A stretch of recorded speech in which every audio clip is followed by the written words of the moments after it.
Olá, queridos amigos e amigas, começando mais um Lado a Lado com muita alegria e a sua companhia. No programa de hoje nós vamos conhecer melhor nossas próprias raízes, tradições e costumes com o pesquisador de História Regional e Cultura Caipira, Leonardo Silveira. Bem-vindo, Leonardo. Prazer recebê-lo. Prazer é o meu, obrigado pelo convite. Bora conversar, prosear um tiquinho? Com certeza. Quando foi que você começou a se interessar, né? Você é tão novo, 25 anos você tem? 25 anos ainda, vou completar ainda. Então, quando que você começou a se interessar pela história regional e principalmente pela cultura caipira? Eu sempre gostei desse universo, né? Então, e a minha família também, a minha família é do sítio, é criada na zona rural de Itu. Então, sempre fui interessado nesse universo do caipira. Mas, para pegar isso profissionalmente como estudo, né, como trabalho de vida, faz pouco tempo. Acho que tem mais ou menos uns 5 anos que eu comecei a me interessar assim, por isso, a pesquisar a fundo. E hoje você está terminando a graduação em História? Isso, estou terminando no meu último ano. No seu USP? Isso. E quais as principais descobertas que você descobriu de interessante, em linhas gerais, assim? Como eu comecei pela pesquisa sobre a minha família, né? Eu fui puxando a árvore genealógica da minha família materna, que é toda aqui da zona rural de Itu, Cabriúva, São Roque, Mairinque. Então aí eu fui descobrindo que é uma família de origem caipira, né? Uma família paulista já desde os primeiros paulistas. Silveira, o principal é Silveira Leite, né? Aí tem os cruzamentos aí, Rodrigues de Arruda, Moraes, né? Que já são sobrenomes também, assim, já de famílias já mais antigas aí, já do tempo do bandeirismo, né? Dos primeiros colonizadores de São Paulo. E eu fui identificando, através da pesquisa, a presença da cultura caipira. Uma cultura muito, assim, intrínseca com o passado paulista, da história de São Paulo, né? Isso aqui foi me apaixonando, porque daí eu fui me sentindo dentro disso, né? Não era algo que estava longe, distante, era uma coisa, assim, que veio da minha própria casa. Esse estudo da genealogia e das famílias permite você observar tradições e costumes de toda a região, né? De outras famílias também.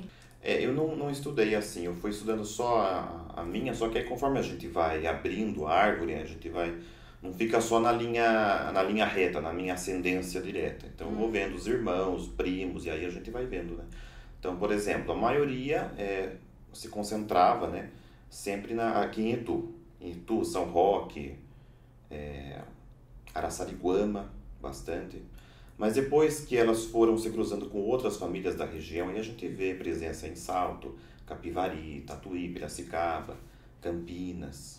É porque também há uma diferença. São várias famílias e dentro de São Paulo há vários São Paulos, vamos dizer assim. Porque nós temos Vale do Paraíba, aqui o Vale do Tietê, Vale do Ribeira, temos todo esse sertão aí de Araçatuba, Bauru, Franca, Ribeirão Preto. E essa pesquisa que você fez, Leonardo, foi o quê? Em cartórios, documentos de cartórios, documentos da imprensa? Em quais fontes você pesquisou? No começo foi em casa mesmo, com os documentos de família que eu tinha em mãos, né? E aí a gente vai puxando pelos nomes. Então eu fui atrás dos nomes, né? De bisavós, trisavós, tetravós. Aí a gente vai puxando nome por nome. E eu fui aprendendo, assim, na raça, na prática, porque até então, no começo, eu não tinha formação nenhuma nisso. Nenhuma formação acadêmica. Eu comecei a puxar, acho que certidões de casamento, de nascimento, aí eu fui em cartório pesquisar também. Mas o acesso em cartório de registro civil, ele é um pouco complicado, por questão que você tem que pagar, cada pesquisa que você faz tem um valor ali, né? Até que eu descobri, né, em Itu, na Casa do Barão, onde fica o Centro de Estudos da USP, que também mantém o Museu Republicano, lá há o arquivo histórico, que a gente tem, então, arquivado uma grande massa de inventários, testamentos e outros tipos de documentos de época das pessoas que viveram na região. né? Principalmente Material muito, farto, então, ali, né? Demais. E aí eu fui descobrindo que tem inventário de bisavô. E aí a gente vai vendo a riqueza que é, né? Esse é um documento, para quem quer estudar a história da família, o inventário, ele é muito rico. O que é possível identificar através dos inventários aí com relação ao legado material das famílias? São dois campos que a gente consegue distinguir aí. A gente vê a cultura material e depois a imaterial, mas primeiramente a material. Então, no inventário são arrolados todos os bens que aquela pessoa deixou, né, ao falecer. E ali a gente pode ver o sítio que aquela pessoa viveu, então tem o nome do sítio às vezes, a localização, né, em que bairro que é, o tamanho do sítio, o que tinha no sítio de benfeitoria. Então, e os inventários antigos eles eram bem detalhados. Então você tem, por exemplo, os animais, os bois. Até nome de juntas de bois usados em carros de boi você tem. Nossa, tudo eles escrivão anotava. Eles anotavam. Anotava, isso naquela época também tinha um valor, né? Então, bois, porcos... Mobiliário também? Mobiliário também. Aí você tem mesa, cama, cadeiras... E cadeira de palhinha, cadeira com espaldar, cadeira com o assento de forrado, se é de couro, né? As camas que antigamente eram muito usadas aqui em São Paulo, que são os catres, né? Aquelas camas retas, assim, rústicas, que eles próprios fabricavam, né? Trançavam e tudo isso está no inventário. Além dos nomes dos filhos, aí você já consegue ter uma visão da família que aquela pessoa deixou. E é verdade, Leonardo, que aquela máxima se comprova que é pai rico, filho pobre, filho nobre, neto pobre, que se confirma? Esse era um dizer do século XIX, né? Se falava muito para barão do café, né? Aí o pai do barão seria um fazendeiro já que foi o primeiro que desbravou e enriqueceu, né? Aí o filho virou barão do império, depois o neto que herdou, que aí pega bem aquela passagem do Brasil que deixa de ser escravagista, passa a ter um regime de trabalho livre e passa a ser república. Aí o neto ele se fica atrapalhado, né, com aquela mudança e acaba perdendo tudo. Não que na minha família teve algum barão, não teve assim tão próximo, né? Mas você identifica? Eu identifico.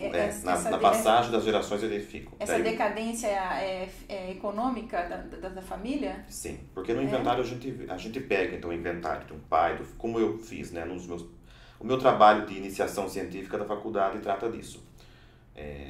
Então eu pego uma primeira geração e aquele inventário. Então eu vejo que o modo de vida era, né, tal, era X.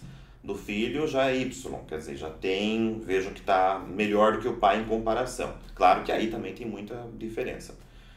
E aí eu chego no neto, você já vê que daí já tem uma divisão dos bens, já começa a haver uma carestia. Reduz o patrimônio? Reduz o patrimônio, claro que também por conta das famílias todas sempre ter essa proliferação, né, de filhos, a filharada vai dividindo e vai acabando. E nem todos têm o mesmo interesse, né? De manter aquilo, vai vendendo, vai acabando. E Leonardo, essa pesquisa você fez lá na Casa do Barão, né? Nos arquivos que você já falou que encontrou lá. E onde mais? Eu comecei pelos inventários, né, no arquivo histórico. E logo eu fui descobrir também nos registros da igreja uma riqueza também imensa, infinita de informações para quem quer estudar a história da família. Porque assim, a Igreja dos Mórmons fez um trabalho de digitalização de todos os livros de praticamente todas as paróquias de vários lugares do mundo, inclusive do Brasil, praticamente todos os estados. Então a gente encontra esse material online. E aí eu descobri, né, fui pesquisando com esses registros, né, então eu achei batismo do meu avô, bisavô, e aí a gente vai juntando as peças. Certidões de batismo? São pequenas certidões de batismo, né? Vamos lembrar que até o começo do século XX não havia o registro civil. Sim. Quer dizer, ele estava sendo instalado, mas ainda o que valia era a palavra do padre, né? A Igreja Católica no Brasil Império, até 1889, é a que dava a palavra final no registro. Não havia RG, certidão de casamento. Tudo era o registro do padre. Era a certidão da igreja, né? Da igreja católica, né? Então nós temos registros de batismo, de matrimônio e de óbito. Então você tem o batismo você tem uma família lá que você precisa descobrir os filhos, né? Todos os filhos. Então você vai descobrindo ano a ano os batismos dos filhos, Depois, certidões, registros de matrimônio. Então, aquele filho casou com tal pessoa. E aí tem uma outra curiosidade na história da família, especificamente até na minha, que é o casamento entre parentes, algo muito comum, né? No Brasil, colônia. Isso em todas as famílias, isso era muito comum mesmo. Que é um casamento feito por interesse, é uma outra concepção de casamento que nós já não temos mais hoje, né? Essa concepção de amor naquele tempo não... Para preservar o patrimônio. Preservação de patrimônio, exatamente. E é engraçado porque aí também tem outros documentos anexos, no caso das certidões de casamento, que são as dispensas matrimoniais. Então, se o casal é um casal de primos, ou até mesmo de tio com sobrinha, sobrinho com tia, que também era comum, precisava pedir a dispensa do bispo, né, do Papa. Havia toda um trâmite, uma burocracia para se conseguir a liberação, que também não era difícil, era só alegar uns fatores ali que encerrava. Muitas vezes fatores de pobreza, de localização. Então aquela família vivia num sítio, num bairro rural, de difícil acesso e de poucas pessoas. Então até assim, imagina também, aí a gente consegue identificar um olhar já preconceituoso na época com relação à mulher. A situação da mulher naquele tempo, né? Que aí o pai manda e ela tem que obedecer. Ela não encontrará noivo que possa... nunca vai falar do homem, né? Ele não encontrará. É sempre dela, né? Aí a gente... Veja que são muitas as possibilidades de estudo, né? Com esse tipo de documento. Então esses documentos da igreja também são muito interessantes. E na imprensa? Na imprensa eu pesquisei um pouco, até eu não me aprofundei muito, porque aí pretendo deixar mais para para outras perspectivas, né, de pesquisa. Mas é interessante os jornais de época, que aí a gente encontra, por exemplo, declaração de imposto do sítio, aí lá tem o nome do sítio, a quantidade de café que foi colhido, valor, né, da saca. Então isso também é muito interessante para se estudar um aspecto econômico, né, de sobrevivência das famílias. Também é muito rico. E Leonardo, com relação aos bens imateriais, né, ao legado imaterial, o que você conseguiu identificar aí nessa sua pesquisa? Aí o imaterial, então você olha de novo essa listagem, esse arrolamento dos bens, e aí por trás do material a gente consegue identificar o imaterial. Então se eu vejo que no inventário de tal pessoa lá do século XIX, por exemplo, tem um oratório, então eu já vejo que ali há a presença da religião. Ou, por exemplo, tem um livro, mas não está marcando que livro que é. Mas a gente pode presumir, será uma Bíblia, né? Tá. Ou tem um livro de remédios, alguma coisa assim. E pelo arrolamento dos animais também, por exemplo, às vezes vem nome dos animais, dos bois, das vacas. Aí você já vê como é que essa relação afetuosa também com os animais que eles tinham no sítio, né?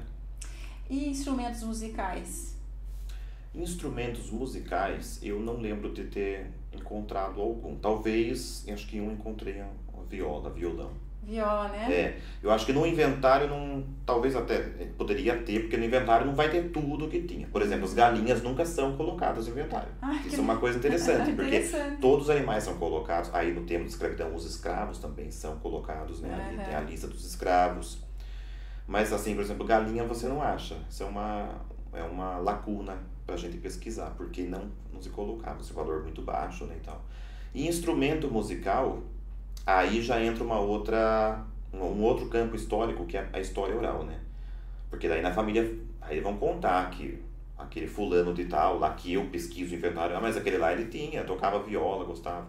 Quer dizer, no inventário não tem essa informação, não tem o material, não tem a viola e tal, mas tem essa informação da história oral, que aí vai enriquecendo, né? E quanto ao linguajar, ao sotaque, ao caipirês, né? Quando foi que ele surgiu? Como foi que ele surgiu?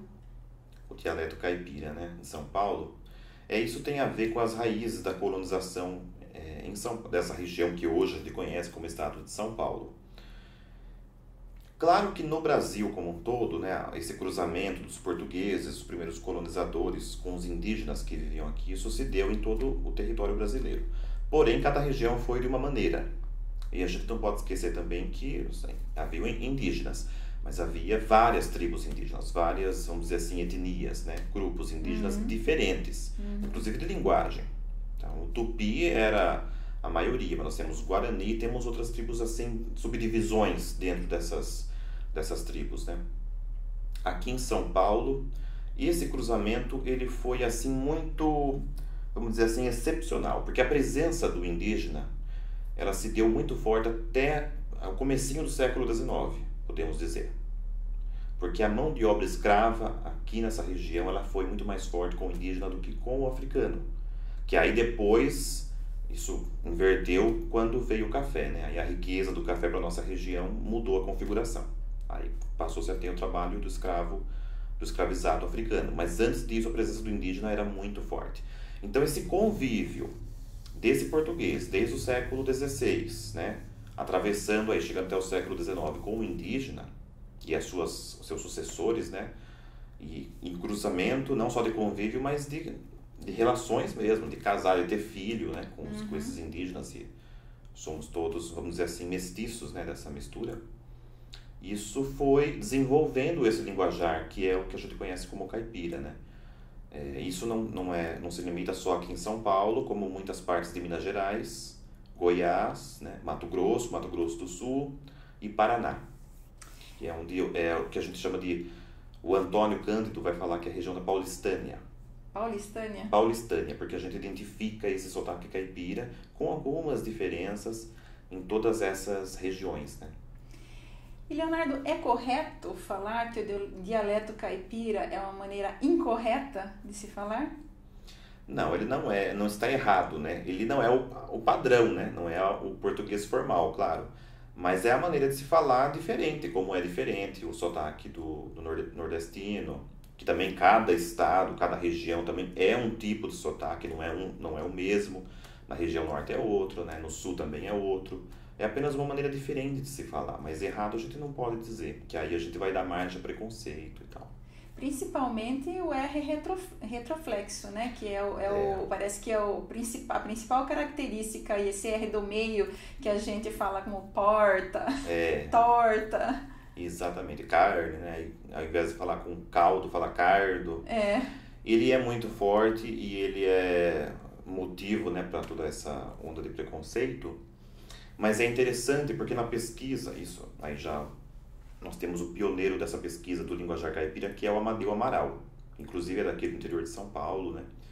Ele no início do século XX, ele foi o primeiro e ainda é um dos únicos mesmo a pesquisar esse campo, a estudar o linguajar do caipira.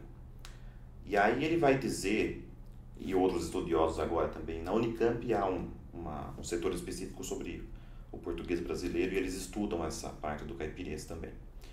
Então esses estudiosos com Amadeu Amaral vão dizer assim, que o R retroflexo, né, que é esse que a gente conhece da porta, essa maneira de falar o R, ele é genuíno no Brasil. Ele nasceu aqui, ele não é uma herança da Europa, não é uma herança da África, ele nasceu aqui mesmo no Brasil. Desse jeito de falar do indígena, desta região aqui de São Paulo, com o português, e aí essa mistura que foi ficando, né? Então esse R é nosso. É nosso mesmo. Ao contrário, por exemplo, do R falado no Rio de Janeiro, no Nordeste, que é o R. O Rio de Janeiro é porta, né? E esse puxado da garganta, aí vem da Europa. É herança da Europa, dos idiomas, vamos dizer, da prosódia dos europeus, que também são diferentes prosódias, mas esse R da garganta, ele é uma herança do europeu que ficou aí nessas regiões, entendeu? Mas o R retroflexo, ele nasceu aqui mesmo. É uma tribo específica uma tribo indígena específica que é o Macro-G, onde esse R estava presente, né? Então, quando o português chegou aqui e falava falta, eles sentiam muita dificuldade em pronunciar, né, esse L, né? Então, a língua, o próprio movimento da língua fazia com que saísse, né, farta, cardo. Como Portugal. Exatamente. E aí as próximas gerações dessas misturas foram aprendendo a falar dessa maneira, né? Isso também indica a questão de sobrevivência, né?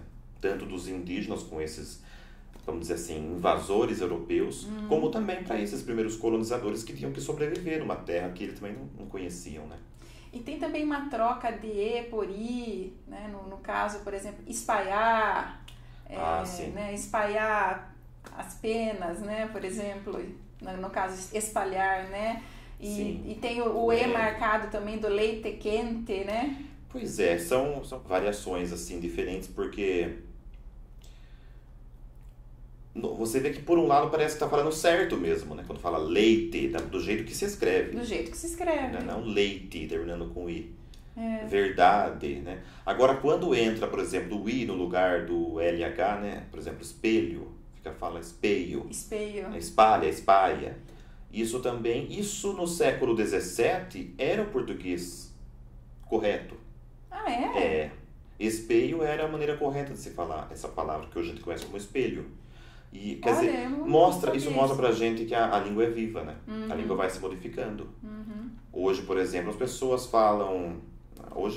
Antigamente se falava voz mecê, mas aí os africanos escravizados falavam vassoncê, os caipiras falavam mecê, e aí distorcendo. Para nós hoje é você. Amanhã, de repente, pode ser a maneira que a gente... Tecla. Tecla, VC. Né? VC. Passa a ser o certo, porque a língua é viva, não são os gramáticos que estabelecem que assim será, né? Tudo pode mudar. E, Leonardo, você falou aí de preconceito com o sotaque, né, caipira. Parece que já faz tempo que a gente sofre preconceito por conta do sotaque interiorano aqui no estado de São Paulo, né? Eu soube de uma história que quando, por ocasião da instalação dos cursos jurídicos no Brasil, já houve algum tipo de preconceito dos senadores para não deixar instalar aqui no estado de São Paulo uma das primeiras universidades de direito. É isso mesmo? É verdade. Quando se pensou no Senado do Império, acho que no primeiro reinado, né, século XIX, ali nos anos 1820, quando se pensou na instalação desses cursos de direito, né, acho que os primeiros foram pensados para Pernambuco e São Paulo. Quando se falou em São Paulo, houve uma resistência de várias pessoas ali do Senado por preconceito deles com a maneira de se falar de São Paulo. Que aí é toda essa história do R mesmo, né? Quer dizer, eles tinham uma visão, aí quando eu falo eles, são as pessoas, vamos dizer assim, os aristocratas lá do Nordeste daquele tempo, que era a riqueza ainda do Brasil, né? Da cana-de-açúcar. São Paulo ainda não era o que depois veio a ser com a chegada do café, né? Começo do século XIX. Então havia uma resistência, porque a visão que eles tinham das pessoas aqui de São Paulo eram de selvagens mesmo. Essa fama que os bandeirantes deixaram, né, de desbravadores de mato, gente rústica acostumada a tratar só com índio, né, tudo isso na visão deles, criava assim uma imagem negativa das pessoas aqui do sul para as pessoas do norte, nessa época, né? Então houve uma resistência de se criar um curso de direito, porque como seria, imagina, só 2 cursos, um no Nordeste e outro aqui em São Paulo, o único do sul, vários estudantes de vários outros estados de outros lugares aqui do país, né, de outras províncias na época, e viriam estudar aqui em São Paulo, e aí conviveriam com essa gente rústica, selvagem, né? E aí eles tinham medo de contaminar, exatamente, e essa visão que eles tinham.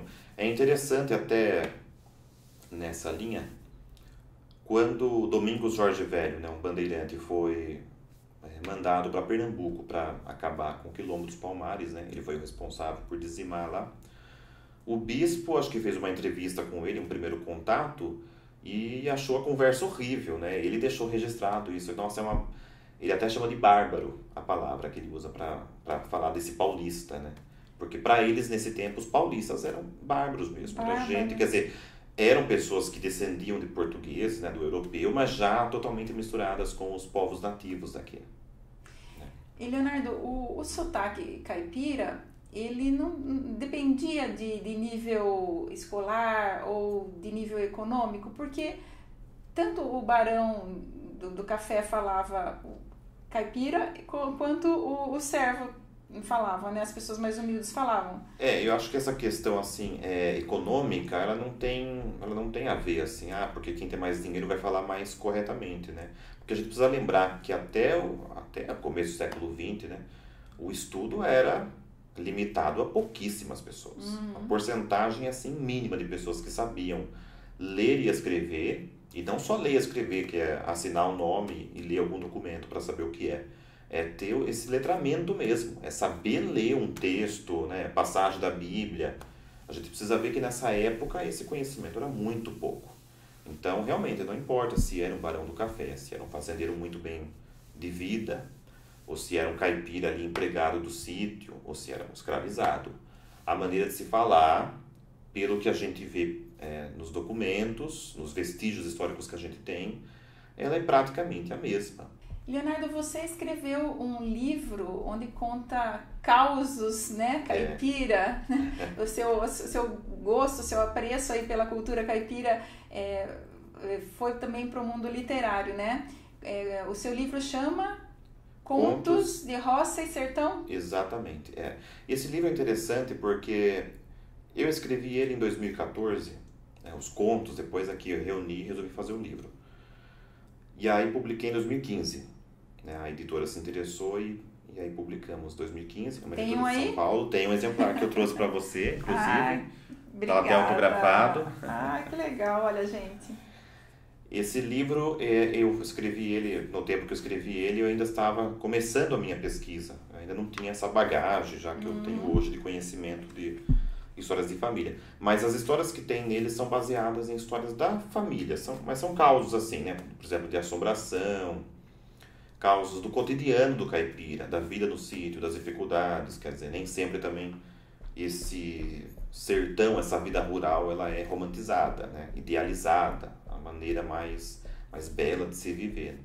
Não é isso que a gente vê. Aí nesse livro eu transpus para a ficção um pouco dessa visão assim, mais realista, mas também que não foge do sonho, da magia, né? Com relação às assombrações que tem aí também. E encontra-se na livraria para comprar ou pela internet? Acho que já os exemplares já estão até se esgotando, mas encontra sim. Acho que na Amazon tem exemplares para vender. Contos de Roça e Sertão, do Leonardo, gente. Para quem se interessar, né? Procura pela internet, tá bom? Na internet acha, até mesmo na estante virtual. Obrigada, viu? Obrigada. Imagina. Deixa eu deixar aqui. E Leonardo, como que você vê a figura do Almeida Júnior aí nessa questão da valorização do caipira? Almeida Júnior, né, que é natural, é conterrâneo nosso aqui, eu vejo ele muito bem valorizado fora, né? Acho que de São Paulo, na Europa, ele é muito bem, a obra dele é muito bem valorizada, mas aqui mesmo na região que ele nasceu, ele não é valorizado como deveria ser, né?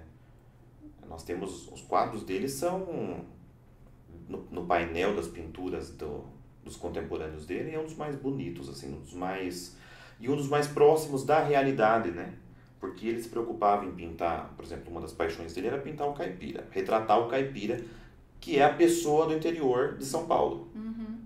E ele retrata isso de uma maneira muito realista, muito próxima do original. Nós temos vários quadros dele, o caipira picando fumo, os caipiras negaciando, né, que estão caçando no mato.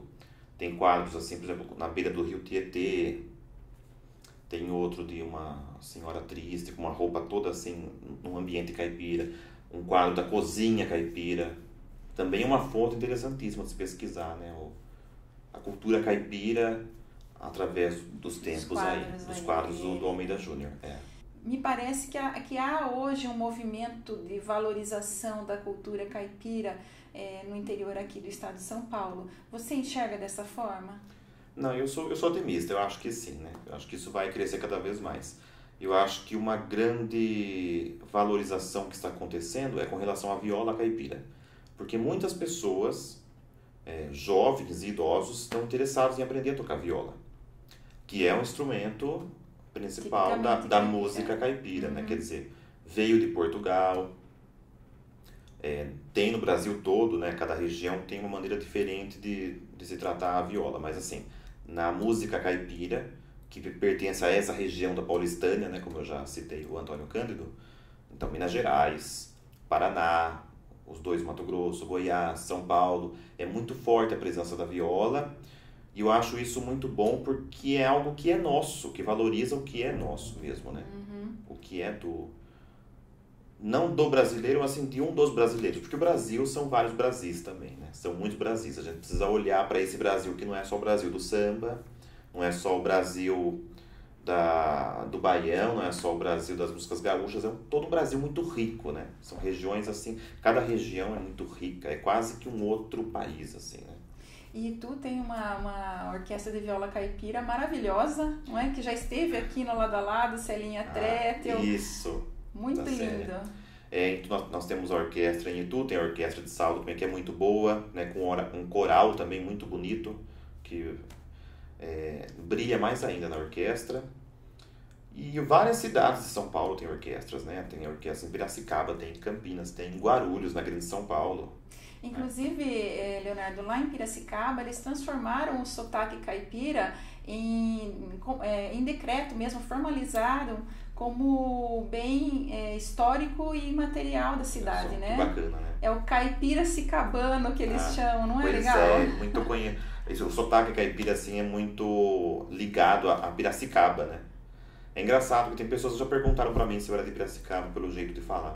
Então, eu fiz jornalismo na Unimep, em Piracicaba, e na primeira semana de aula, eu ouvi indo pelo corredor, eu ouvi dois piracicabanos falando um pro outro: pô, carinha, preciso ir na tesouraria. É um R bem puxado, até mais forte do que o que a gente usa aqui, não é? Então, isso tem a ver com uma questão assim de imigração, e outros fatores também, né? Até de globalização. Porque Porto Feliz também ainda tem um sotaque mais carregado também do que Itu, que Salto, né? Por exemplo, Campinas a gente dificilmente vai identificar. Talvez alguém mais de idade a gente possa escutar isso, né? E Itu também, né? Itu, por exemplo, tem uma outra característica do R, de se falar o R, que não é o R retroflexo, mas é o R... Tem um nome difícil, né, para se falar, mas ele tem uma origem assim meio espanholado, que é o R de carro, com a de ponta rua. Da língua. Isso, aí você treme, você vibra a língua, né? Rádio, né? É um R que está meio que desaparecendo. E ele tem uma origem aí já na raiz do dialeto caipira, do tempo que Portugal e Espanha eram um reino só. E as maneiras de falar dos portugueses, espanhóis, são colonizadores de toda essa região aqui também, né? Esse R deve ter sobrado daí, dessa relação, e ficado até os dias de hoje. E Leonardo, assim, a exemplo de Piracicaba, o que na sua opinião, não sei se você tem alguma sugestão, Salto e Itu poderiam fazer através do poder público para valorizar ainda mais a cultura caipira? Pois é, aí é a questão do incentivo, né? Mas acho que antes de incentivar a isso, primeiro eles próprios valorizarem, né? O poder público valorizar mais isso em cada cidade. Porque é uma questão assim, não podemos negar, isso é a nossa origem. Não podemos nos envergonhar, né? Não, jamais. Nós viemos dessa cultura, né? Nós estamos nessa cultura ainda, porque a cultura é daqui. Qualquer outro tipo de manifestação cultural, ela vem de fora, né? Por exemplo, em Itu agora, faz pouco tempo que teve num bairro lá, uma festa para valorizar a cultura nordestina, que é muito importante. Porque a gente precisa lembrar que a migração nordestina para São Paulo ela foi muito forte e fundamental para a nossa economia, para ser o que a gente é hoje como Estado da nação, né? Então é bonito você ver essa valorização. Agora, é algo que, querendo ou não, veio para nós, não era daqui, veio de fora, de uma outra região. Aí na hora de se valorizar algo que é daqui, a gente não vê, é muito fraco, né? Então a gente vê assim vestígios em algumas manifestações religiosas principalmente, né? Nas procissões do tempo de Páscoa, nas procissões de Corpus Christi, né? Folia do Divino. E aí também tem uma outra manifestação que está desaparecendo, a gente precisa recuperar, que é a reza de São Gonçalo. Esse culto ao santo, é um santo violeiro, né? Ele é de Portugal. Várias regiões de São Paulo têm essa cultura da dança de São Gonçalo, da reza de São Gonçalo. Também cada lugar é diferente. E é muito bonito, porque é uma maneira de se pagar uma promessa. A pessoa faz uma promessa para São Gonçalo, como faz para qualquer santo, não importa o caso da promessa, mas a maneira de se pagar essa promessa aqui é bonita, aqui é diferente. Porque para este santo, é para dançar para ele. O pagamento da promessa é para dançar, exatamente. Aí é um ritual, tem todo um ritual com detalhes para se pagar essa promessa, que é muito bonito, né? E a gente não deveria deixar morrer isso. Porque assim, tem a ver com religião, mas nada impede de todo mundo participar, né? Que é uma festa. Leonardo, eu queria agradecer a sua presença e você ter vindo aqui no programa, dividir com a gente todo esse fruto das suas pesquisas aí, viu? Eu que agradeço pelo interesse. Acho que aqui a gente já está plantando uma sementinha para essa valorização da nossa cultura, né? Claro, isso mesmo. É o que somos, não é? Exatamente. Caipiras aqui do interior de São Paulo. Com certeza, sem dúvida. Com muito orgulho. Com muito orgulho. Obrigado, viu, Leonardo? Eu que agradeço. E obrigada a você que nos acompanha pela ITV, canal 24 da NET ou pelo YouTube. A sua companhia é sempre importante para mim. Beijo no seu coração. Sexta-feira que vem eu tô de volta. Até lá!